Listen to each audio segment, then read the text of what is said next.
Hello, everybody, and welcome back to this PSEC episode in Asylum Earth. This is the part 2, and before we left off at fluoride and GMOs and all sorts of crazy stuff that they like to put in our food and put in our water. Kind of like how Hitler had fluoride in his water in the concentration camps, and Stalin had the same. Oh, and it looks like Richard Hamilton has joined us. Hey, Richard. We can't hear you. Enable your audio. Richard, we can't hear you. Enable your audio, please. Enable it in the Zoom program itself.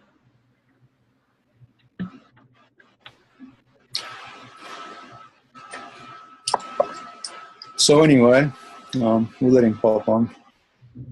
So once he works it out, I'll just keep talking, I guess. Yeah, you can just keep talking in the meantime until we hear him. So after you basically get off the fluoride and that, what's going to start happening is you'll start to know the inner differences. Like you'll start detoxing all the shit out of your system. You start activating your consciousness, and you actually start waking up. So what's going to happen is one of the main things that we focus on is you're going to start remembering more of your dreams. So you wake up in the morning and you recall more of your dreams. You'll know if you're chemically blocked, as if you can't wake up and remember anything at all. Okay, that means normally your third eye is blocked. So you've actually got 3 eyes. Where you can see the physical, and when you close these 2, the third one sees the astral, sees the dreamscape, and sees other stuff sometimes that you might not be able to see. So yeah, there's like a process of, that's basically the awakening, is detoxing chemicals out of your system, and it's just, that's the stepping stones of the starting block. So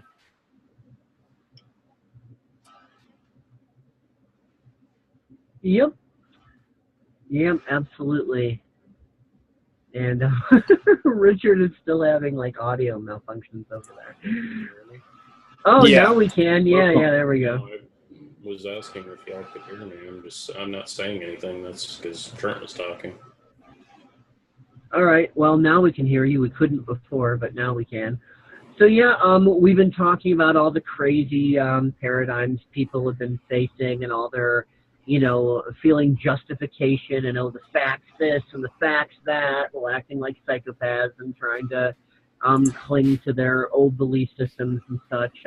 As a matter of fact, Katerina has been talking about a lot of that too, like especially when it comes to because she's in a lot of different Christian circles and stuff, Christian people, and one of the things that's kind of come up is the idea that a lot of Christians try to use God and Christ to serve their own ego while pretending it's in service to God. There's a really good article that she shared that I reshared, and I'm trying to scroll down. Here we go.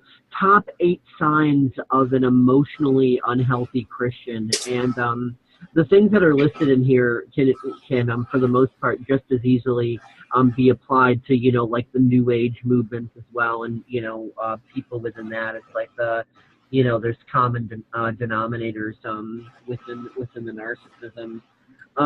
Did you guys want me to share this? It's not that big of an article.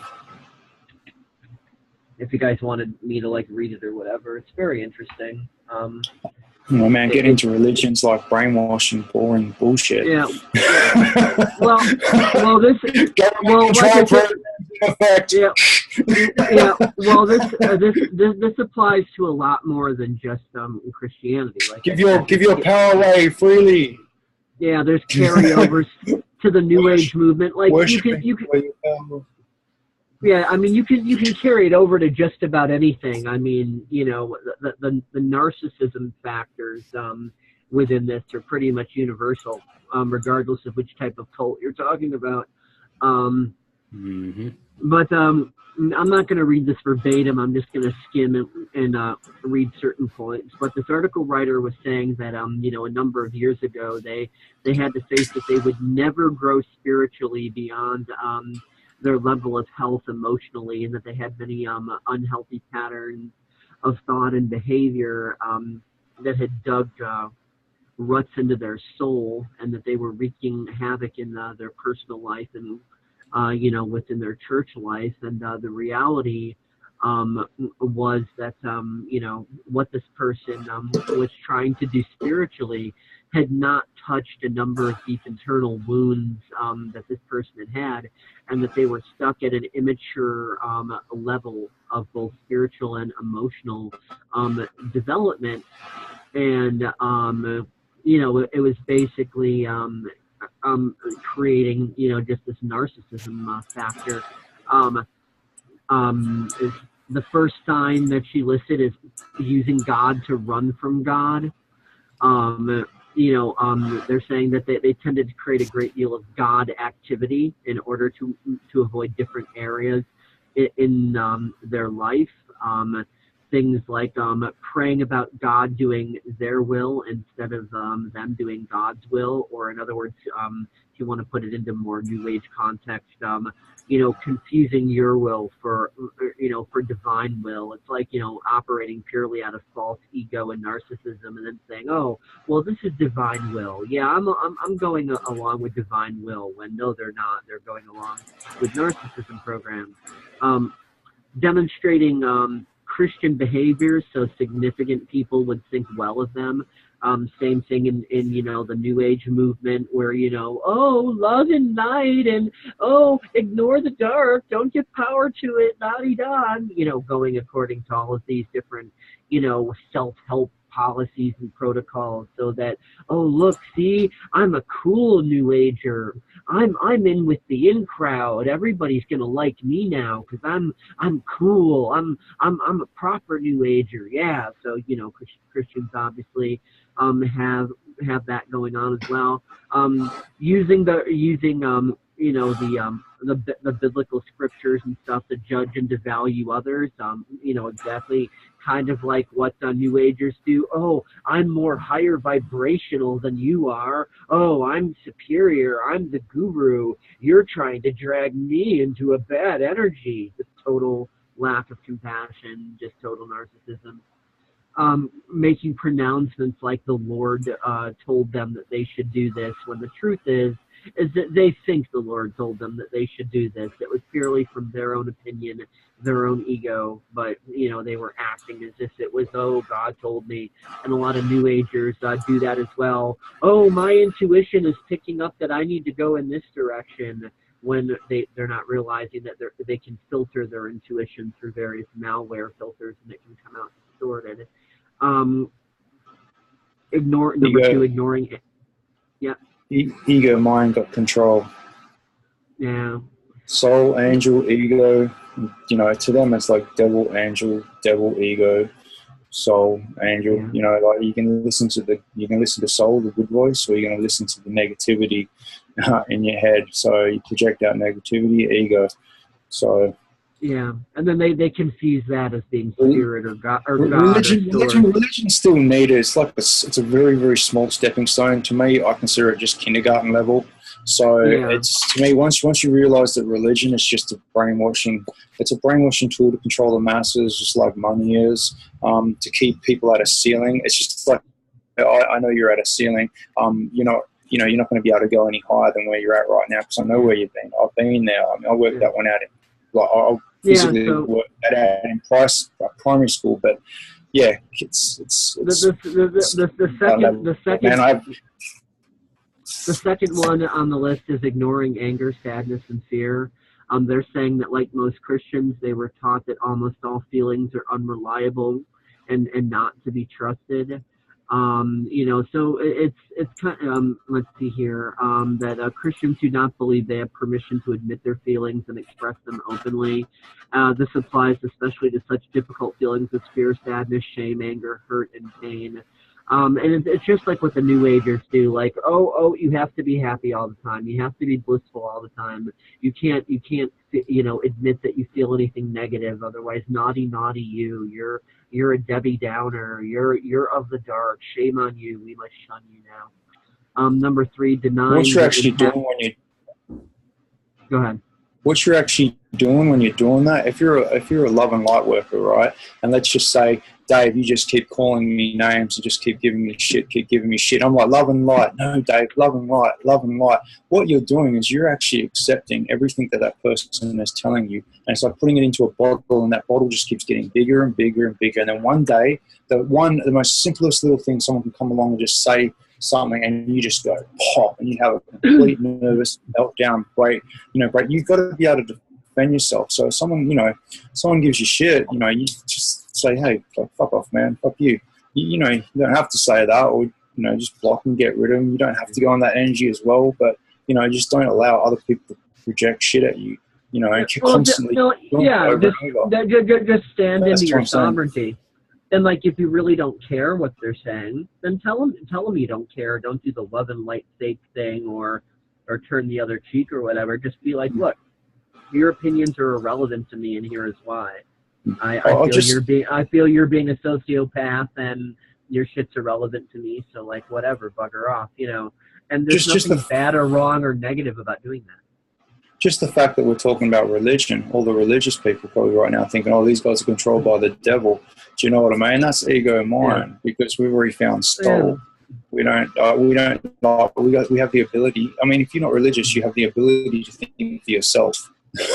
That's all it is. You have the ability not to be able to read a book and listen to a book. Oh no! Wait a minute. Let's be fair. I'm not being controlled by the devil. I am the devil. And you have spaghetti monsters who are controlling people's minds. Yeah, exactly. And I commune with Mexicans.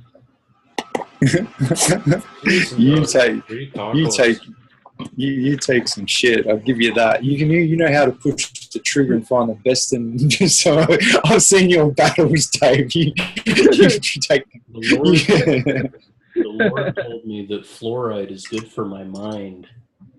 Yeah, because that just totally wasn't ego or the establishment at all. It says right there in the Bible, Psalms chapter 6, verse 66, subsection FU, and Jesus said fluoride this and fluoride that, and nums, because it's in there. I swear, go look it up.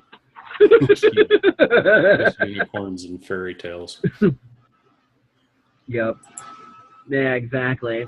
So, number 3, denying the impact of the past on the present. Oh my God, the truth movement does this so often. I'm so woke. Look at me. I've got a bunch of facts. I've exited the matrix. It sounds to me like they're saying, I have cancer, but because I know I have cancer, I don't have cancer. But all you people that don't know you have cancer, now you have cancer because you don't know you have cancer. This is like, what the fuck? Like they find out about all the fucking trauma-based mind control stuff, but like they don't even think for a second that, hey, maybe just simply knowing about it isn't enough to heal you. That maybe you have to go inward and face what that trauma has done to you and clear it. So in this article, this person was saying that for years they were under the delusion that because they accepted Jesus, their old life was no longer in them, and that their past beforehand was painful, and they wanted to forget it, and they never wanted to look back, and that life was so much better now that they had Jesus, and they thought they were free. It says here, the work of growing in Christ actually demands we go back and break free from unhealthy and destructive patterns that prevent us from loving ourselves and others as God designed. And that's exactly what most of the truth movement and most of these other movements do. They have these pieces of information, whether it's spiritual or that 9/11 was an inside job or whatever, and they go, oh, I have these facts and I know about all the mind control stuff, so that means magically it no longer affects me now, as if all the trauma in my past is just magically washed away and it's had no effect on me, so I can ignore it. That's like ignoring the roaches in the walls. And it's like you said, Trent, about things building up, and then one day pop. And that's why also so many of these truthers, they snap and they go crazy, and they turn on each other like rabid dogs. Mm-hmm. Nervous meltdown. Hey, don't get me wrong too, like Jesus is real. I mean, that dude's real. I never ever diss him, but I don't worship him. I look at him like eye level, and I hug him like a brother. That's how you read any of the ascended guides as well. You just look at them at eye level, and then you never know, one day you actually might meet one of them as a walking in another body. So there's a difference between, there's some of the parts in the religion are true, like real, but a lot of it's just brainwashing bullshit. But there are, if you're able to read through it, there are secret energy exercises in the Bible that a lot of people don't know about. For example, I'll give you one example. I believe somewhere in the Bible says something about I think it's the 7 candles lead you to heaven or something like that. I don't know what verse it is or whatever, but that actually means if you heal your 7 chakras, it will lead you to live. So that's one of the soul healing exercises that I do with my soul. So we actually turn out over your crown chakra all the way up to the top, and you actually chakras, and you actually start feeling good.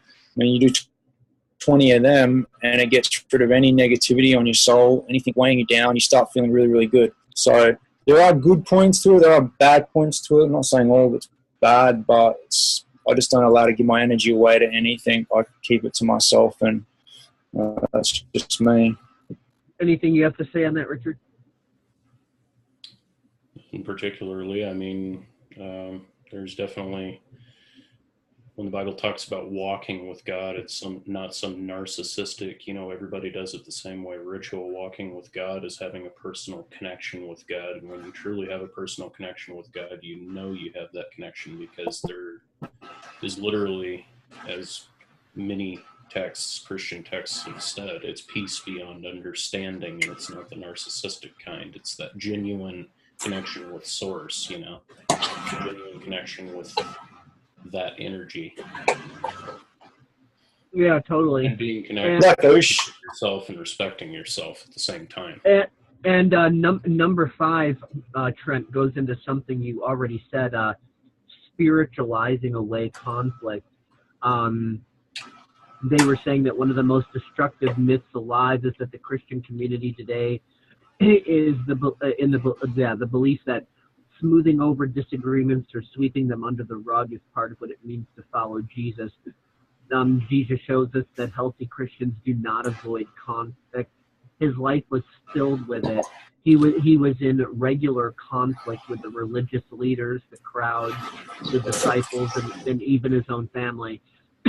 Out of a desire to bring true peace, Jesus disrupted the false peace all around him.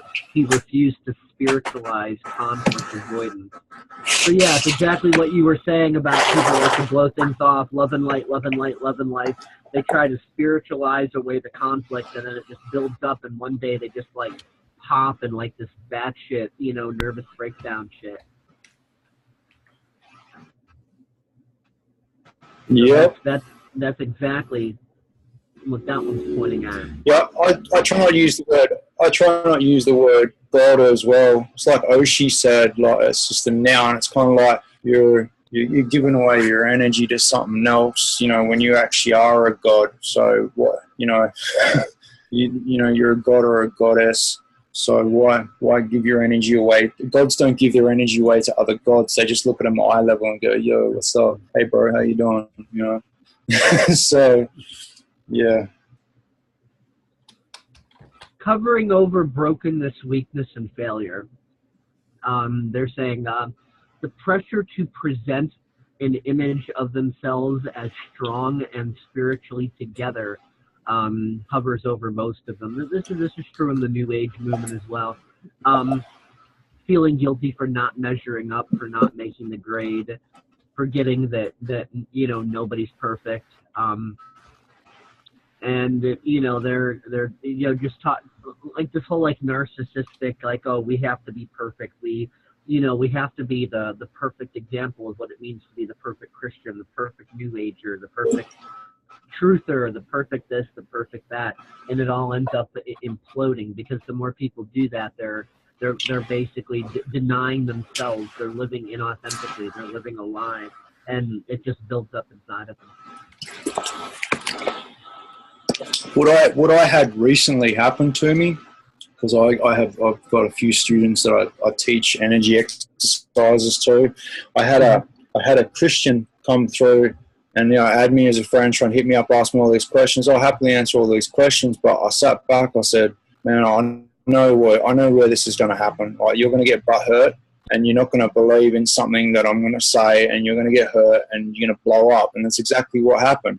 Because he basically started. What was happening was, so when I do my healing sessions, I can do distant healing, so I can clear the people's energy field. Sometimes you can get full healings, sometimes you get partial healings. It depends if they want to accept it or not. But this person, he's saying that because you can run energy down from source creation itself, divine creator, whatever label you want to give it, just as long as you don't give it power. You prefer to send it love. Runs down through me, runs through my hands, shoots out. He was almost trying to say that he was the next Jesus and stuff. So it was it was just really annoying. So and as I knew what happened, it just blew up, and I was like, look, man, like, it's good. You're lucid dreaming, and you're dreaming and all that stuff. You recalling your dreams. If you can do telekinesis, you can move objects without touching them. Cool. You can astral travel. I mean, I remember what the Christians used to do.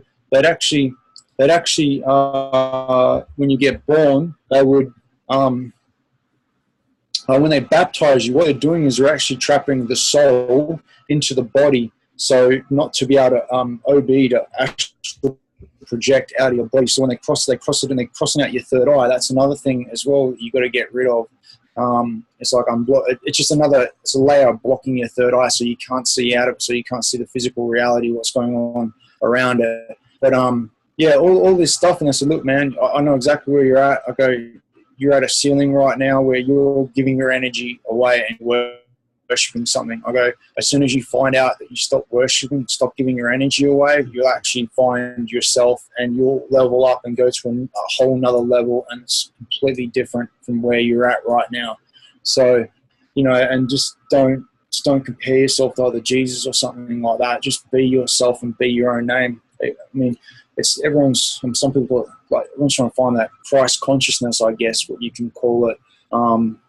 Just find yourself. You don't really need to label it that. As soon as you find consciousness, sweet. But that's when you become a fully activated, I don't want to say enlightened being, because everyone's, including me, I'm still learning along the way.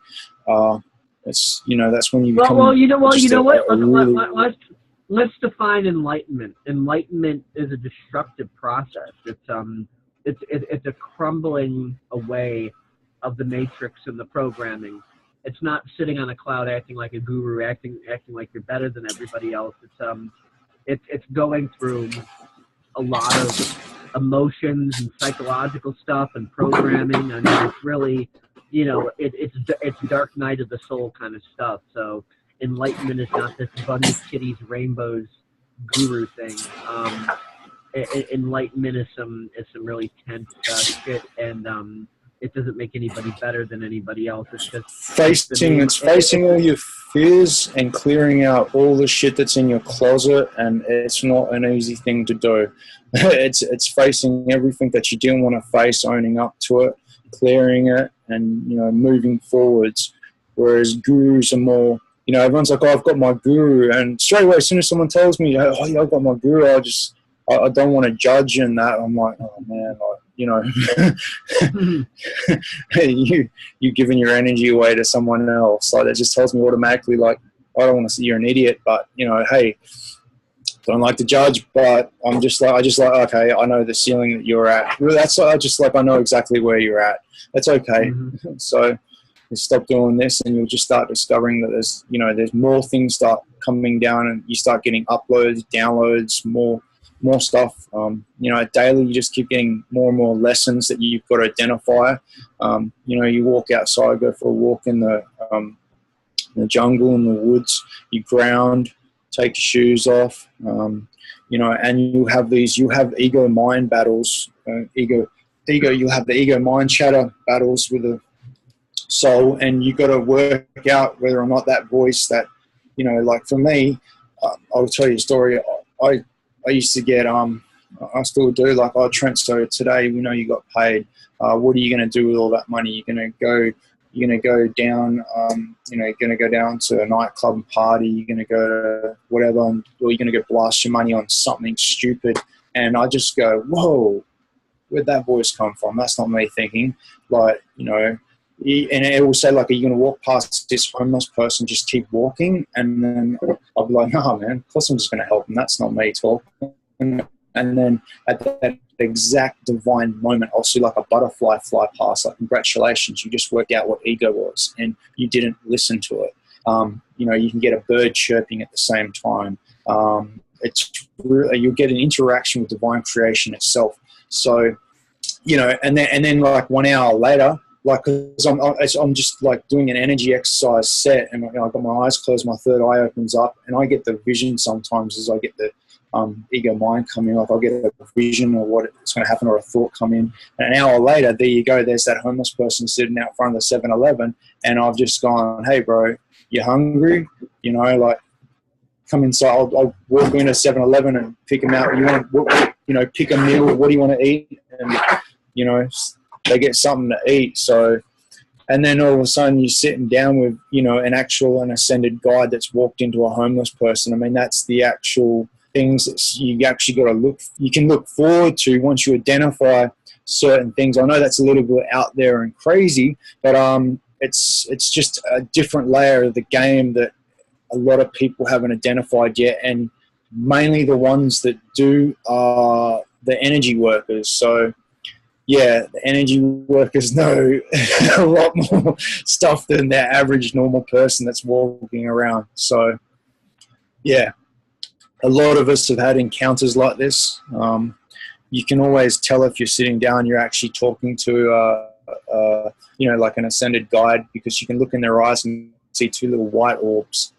And you got that fuzzy little warm feeling, and you know it could be like an angel or something. So that's where also where you gotta be able to look at, you know, you're gonna be able to walk down the street and not judge. So you see a homeless person, or they might not be the most beautiful person in the world, and just you can't judge, and you'll get your ego mind come in. Don't you give them any food, or don't you? And you're like, whoa, no, that's not me. Because I'm always like, I hear that, you know, you hear the ego mind chatter, and you just automatically just let it go. And, oh, hey man, do you need something to eat? You know, because you always try and operate from heart instead of mind. So operate from heart, soul, and yeah, and then you'll notice straight away you'll get like really intense goosebumps. You know, you sort of pass like a little test. So I call them upgrades. So the eyes are definitely the one of the windows to see, and you know, where people are at. Like, you know, I'm not going to get specific and name any specific names, because, like, you know, I don't want to be rude or anything, but me and you know, me and Richard both have both known, like, certain, you know, female friends and stuff in the past that, you know, had been battling, you know, with their own internal shit and trying to get their shit sorted, but instead they, like, dive back into narcissism. And it's like, when they were starting to take more of the high road, like, you could see in their eyes, there was life in their eyes, you know, there was something there was that spark. And then, like, when they went on a reverse course and dived into the narcissism, you look in their eyes and it's like some sort of like undead zombie or something, you know what I mean? Like it's like there's nothing there, like they're possessed or something. And it looks really just kind of creepy and kind of crazy. Well, if it's hollow, like, I'll give you an example. You know, you can, like, sometimes you can look. The Native Americans, they know, and they say the eyes are the gateway to the soul. So with the eyes, you can read everything. So Yeah, that's why they didn't like showing their photos or getting their photos photographed all the time, because they know people can get into their aura, get into their field that way. But you know, like I've back in the day when I've gone out and partied and that, even a friend, you know, like I was in Thailand and I bulk energy exercises. I stopped partying, I stopped going out, come back, I see a mate, and he's, you know, still, I was staying at his house, but I didn't realise he was, you know, stuck on, he was smoking ice all the time. I didn't realise into that. I was like, nah, man, I'm not into that, so I'm not doing that. And I literally saw, as soon as he took a hit, his eyes just went completely black. The whole pupil, everything, and that's possession. So what's happened is a demon's actually a demon, a low vibration entity. Like, you know, say demon, that's just identify with religious people so they understand what it is, or a lower vibration entity that will come up and jump into him and then take over him. So it's basically it's kind of like giving all access to your ego. That tap and comes in. So black, bad, white, good. So that's how it works. And yeah, I accidentally hit him. I knocked him out, and I knocked the dude out, and I was like, oh shit, sorry. It scared the shit out of me. I was like, damn, I was a demon. Or if not an entity, an energy, perhaps, like think of it like an overlay, like an energy that can kind of act as a paradigm filter, if you want to call it that, so that you're viewing things through that filter, and that energy acts as a filter and taints your experience and manipulates through that tainting. If people want to maybe look at it that way. I normally don't react. I normally don't. Because I can't like fighting, but I can't. It scared the shit out of me. First thing I did was pump. I can't say what entities there are or are not. But just in terms of the energies, and that everything is energy, including paradigms. I mean, you know, it's when people, you know, practice certain belief systems that are, shall we say, counterproductive to the configuration of you know, of their own authenticity, that these belief systems, these energies. Because like attracts like, if you're running these sorts of belief systems, then you're definitely going to be attracting other things, other energies, you know, that which is more aligned, you know, with this programming that you know, that people are practicing. So I don't know if these things that they align with are entities per se, but definitely I would say, you know, like energy attracts like energy. So it's definitely something that is adding to that filter and narrowing the mind and getting them to see destructive and stupid and crazy as the thing to do, and getting them to see benevolent and smart and rational and sane as the thing to not do, and really just kind of, you know, twisting a person up.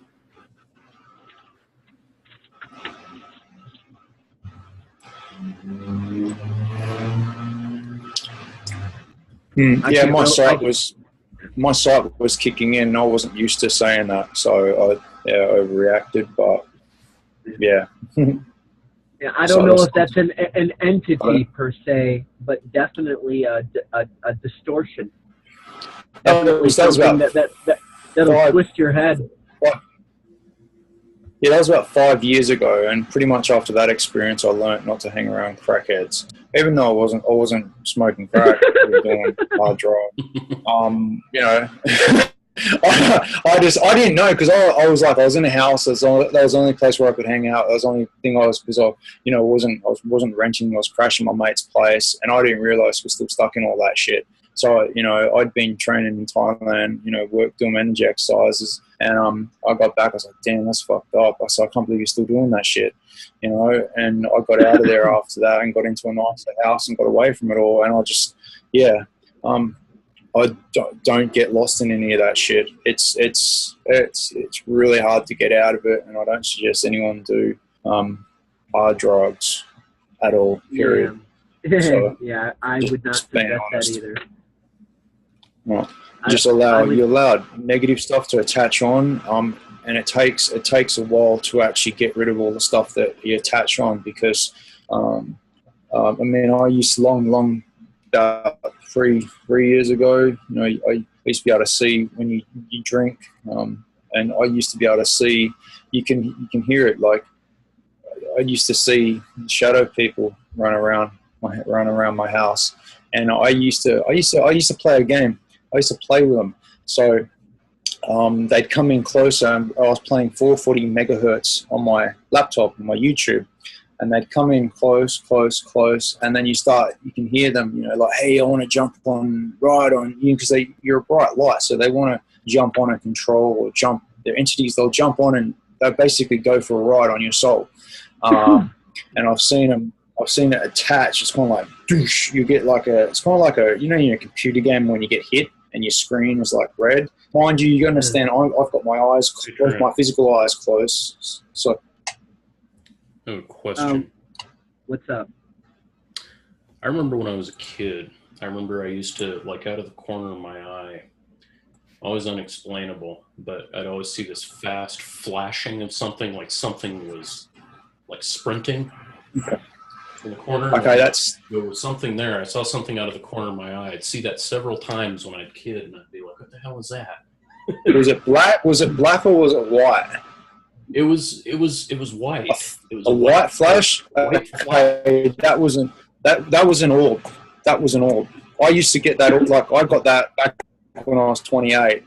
I can get it now. If I want to see it, I'll just ask, hey, I want to see light orbs again. But I don't like seeing it, because then you're starting to see behind the veil, behind the matrix. So there's stuff that you can, it's stuff, what's going to happen is, like, that's what people end up in nut houses, because they've seen behind the veil. And then what the government does is they fucking drug them down, numb them back down again, so they can't see shit again, because people just can't mentally handle stuff like that. I used to be able to look at I just sit here and I'd meditate and I just chill, and I go to no mind. And no mind is the key to a lot of stuff when you meditate, without the mind chatter, and you'll see orbs shoot off the top of you. I mean, I used to be able to do it on call, and I had a mate come around to my house, and I go, yeah, bro, check this, I'm going to do something right now. And I sit there and I just go really, really quiet, and then I'll see this orb, and I'll feel it shoot off the top of my head, and it'll go out off the top of the roof and go out the door. And then I go, did you see that? And he goes, holy fuck, what was that? And I go, oh my God, I just saw it too. I'm not crazy. Thank fuck. I'm actually able to, like, a light orb, basically what a light orb is, it's a delivery vessel for consciousness. It's going back to source creator, the main orb, the main energy ball, okay? You're looking out through two orbs right now, your eyes. Right. Okay? And everything. So you think of, like, this whole, as soon as you start looking behind, I'm getting goosebumps because it's like I'm teaching you shit here. So if you start looking behind, able to look behind the matrix, and you're able to see, you'll see a lot of stuff is in orbs. That's how we perceive.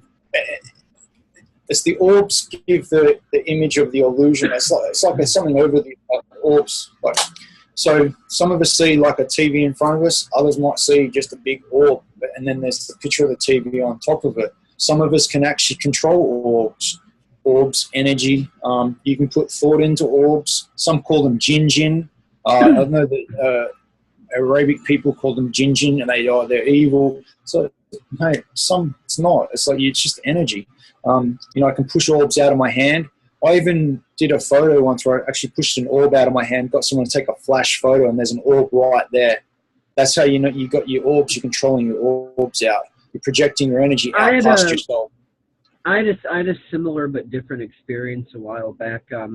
We're actually under a minute, so this is going to cut out again. Oh, it is. So let's let's stop and we'll do another one. Yeah. Yeah, we'll go for Sounds a good. part 3. Cool.